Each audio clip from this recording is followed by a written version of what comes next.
Let's review a couple formulas that are going to be useful in the slides. So is the c-th root of a over b equal to the c-th root of a over the c-th root of b? This is true. Please recall that prior to discussing radicals, we learned this rule about exponents, which look like this: a over b quantity raised to the kth equals a to the k over b to the k. Then if we replace all of the k's with 1 over c's, then we're going to get a over b raised to the 1 over c equals a to the 1 over c divided by b to the 1 over c. And then a 1 over cth power, using this formula here, nth root of x equals x to the 1 over nth power. A 1 over cth power can be written instead as a cth root. So we apply that, and we end up getting cth root of a over b equals cth root of a over cth root of b. We're actually going to need both this formula for radicals as well as the rule that it actually comes from, this rule on exponents. So let's take both of those formulas and just keep them in the upper right corner of the slides.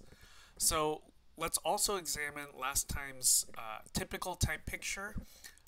We had like x plus 5. Remember that addition is gluing sticks together. X plus 5 times quantity x plus 5. That leads to 4 separate little pieces that have area x squared, and then 5x, and then 5x, and then 25.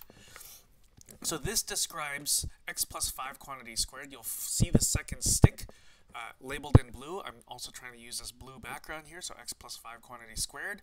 Or if you distribute this all out, so you don't distribute the 2, you've got to write this as x plus 5 times x plus 5.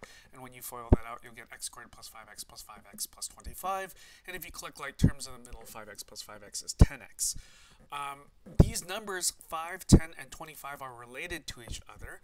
The number that kind of ties everything together, though, is the second stick. That's a geometric thing, right? So you see this 5 here, length of the second stick, and in its fully distributed form, once you've collected like terms x squared plus 10x plus 25, you'll see that 10 is the number in front of x, that is the linear coefficient, and then the just plain number or the constant term is 25. So we're going to talk a little bit more about completing the square, and typically what you see when you start a problem is the linear coefficient. So for example, like this number 10, and from there you have to divide by 2 to get the second stick, in this example 5, and then you take that second stick number and then you square that number in order to get the constant term that you'd like.